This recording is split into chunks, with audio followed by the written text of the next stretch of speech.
What up, YouTube? Dave Manix here with another video for you.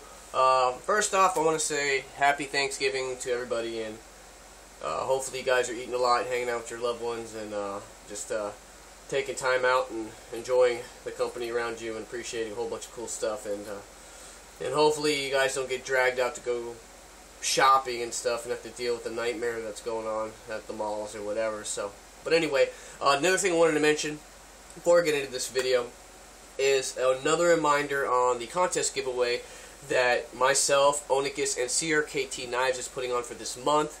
All it requires is a video response, so there'll be 4 prizes with 2 knives per prize, bunch of paracord gear, a couple strops in every package. Really cool giveaway. It ends on the 30th. All you need is a video response, and the link to that original contest video will be posted in the description of this video. That way you can check it out and take part. So far there are 16 entries, which is awesome. I appreciate it. The video responses, all you have entered, awesome. So the odds are good. 4 prizes in the 16 people. I mean, the odds are pretty good. So get your video responses in. That way you can take part. The final drawing will be November 30th.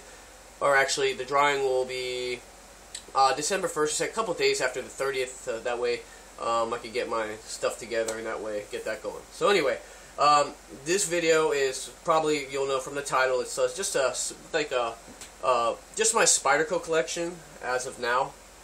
And to tell you the truth, I really, don't get me wrong, I love Spyderco, but you know, I own a lot more other knives than Spyderco's, but I pretty much, here's just a representation of what I like, what they got going on.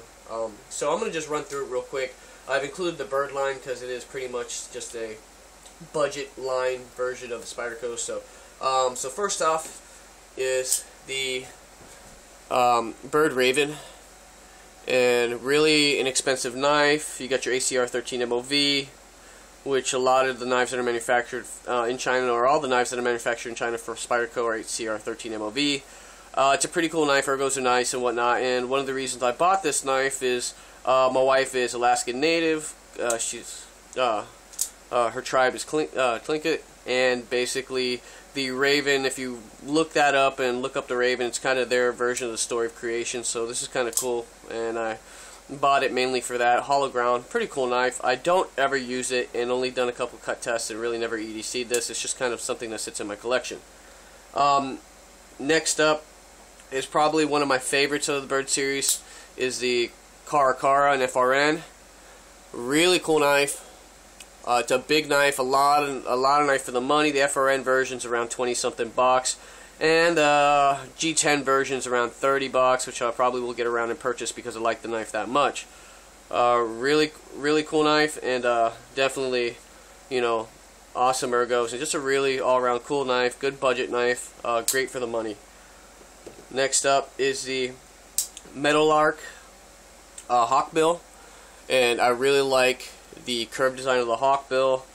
I'm not into serrations, but this knife is a secondary backup knife that goes into my hiking pack, so it serves its purpose as far as the serrations, to be able to cut stuff like rope or whatever. So awesome little knife, also very inexpensive, and the ergos are not too bad on it either.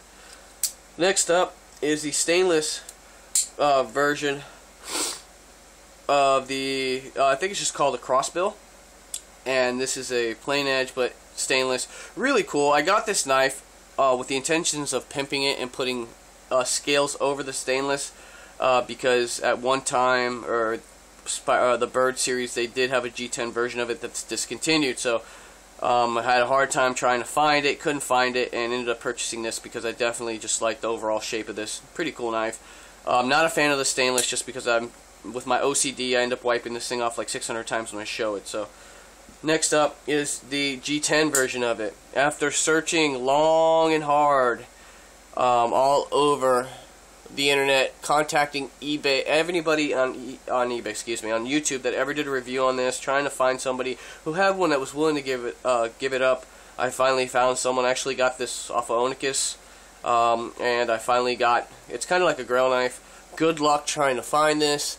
You know, if I were to sell it, it'd be for a ridiculous amount, and someone would be like, dude, I would never pay that much for a Byrd. But That's how much I like this. It's, you know, it's one of those knives that just hard to come by, and you know, you won't. I mean, every once in a while, maybe once every couple years, you'll find one on eBay. If you do purchase one, because they're extremely hard to find. It's a really cool knife. Just a lighter G10 version. As you can see, there's more. You know, the back spacer's kind of notched out. A lot of really cool features on this knife that made it, you know, one of the knives that I had to finally find, and why I spent so much time to get it. So, next up, really cool acquisition. Found this on eBay for a really good deal, and it's a Seki City, Japan Dragonfly Clip It, old school, with the serrations on there. Just because I always was curious about the Dragonfly, but there was no way in hell it's going to pay the price that they were selling it for, even in the FRN version. I got this for a good deal, and it's a pretty cool knife, very small. It's definitely a secondary knife, something in a glove box, in a bag, or something like that, but really cool. You know, it's a cool leaf-shaped design and whatever, but I can't see ever paying the money for the G10 version, so it's really cool that I got this, and the fact that it's not made anymore. It's a Seki City, Japan, and it's old school. Makes this knife kind of, I really like it. So, next up, another acquisition from eBay was the Delica. Also Clip It, Seki City, Japan. Awesome. These aren't too bad, too hard to come by, but you'll pay some money for them. They're still, I mean, not new Delica money, but I'm saying around 40 to 50 bucks. And also really cool, and just simply purchased so I can see what the Delica was all about, and the comparison against the Dragonfly. And I'm also presently looking for an Endura Clip It, also old school, to kind of complete the set there. So, pretty cool knife. Now, getting into the Tenacious series, of course, is your Ambitious. Love this blade shape. This is probably one of my favorite shapes in the you know, the whole Tenacious line. The shapes of the blade, this is my favorite, one of my favorite Spyderco designs. Ergos make a lot of sense. Really cool, inexpensive, good quality. Then again, you have the HCR 13 MOV that some people are just like, it's a cheap steel, but you know what? It takes the edge real good, and you know, it's just a nice knife. So, the Ambitious. Persistence, just a larger version of it, slightly larger.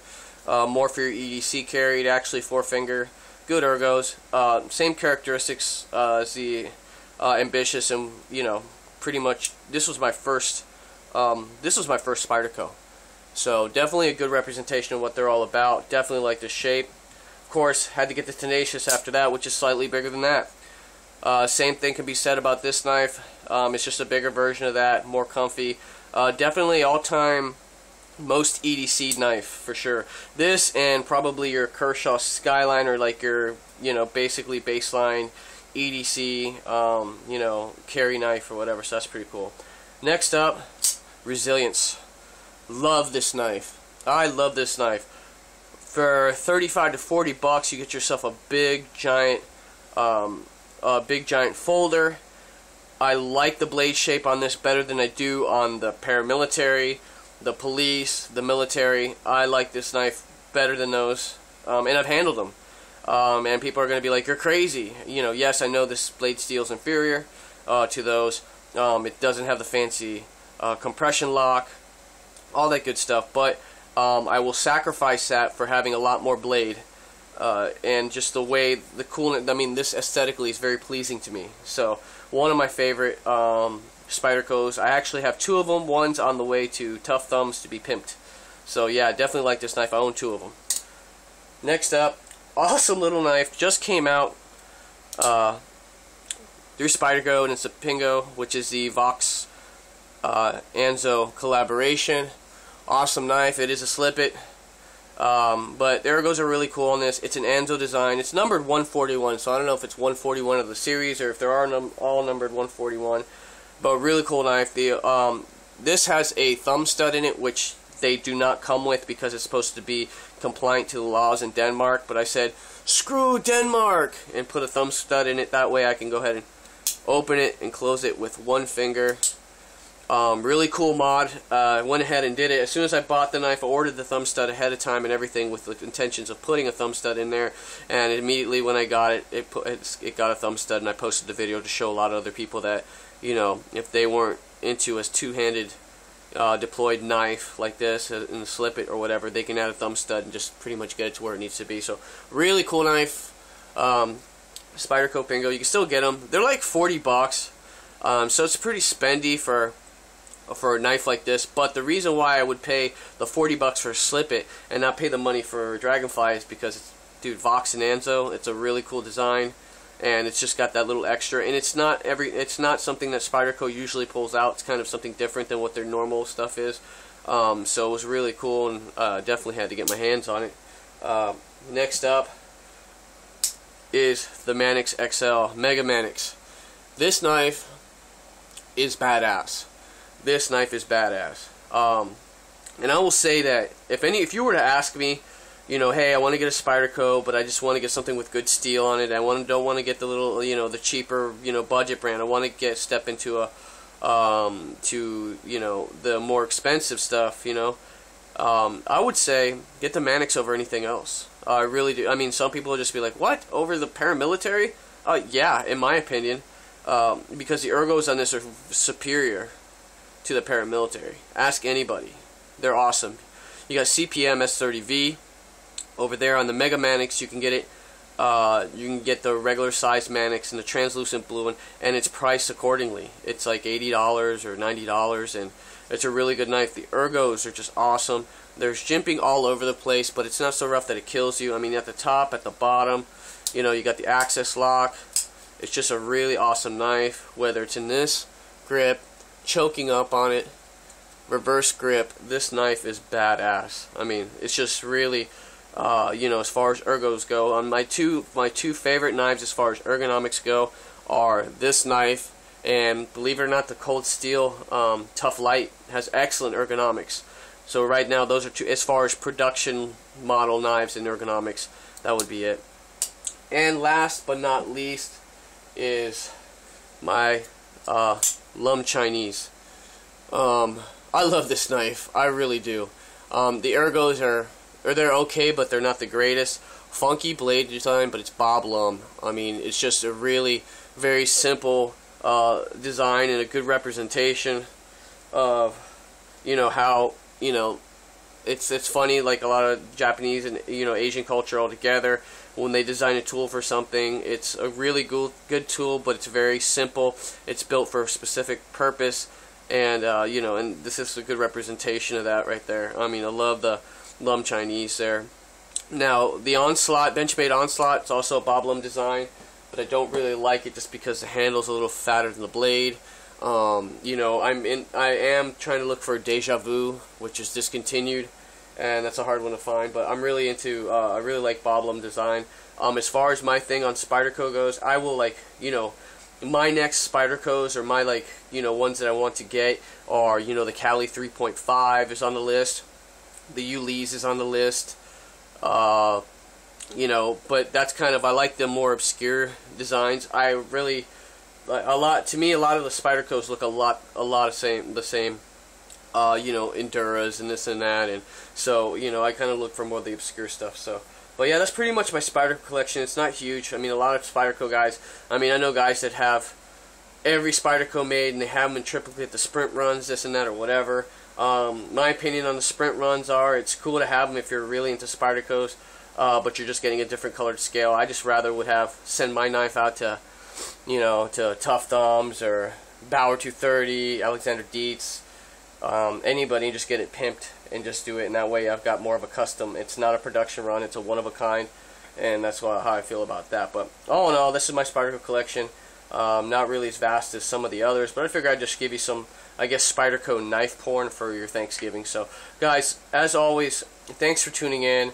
Thanks for rating the videos. Thanks for commenting. I really appreciate all the support. I really do.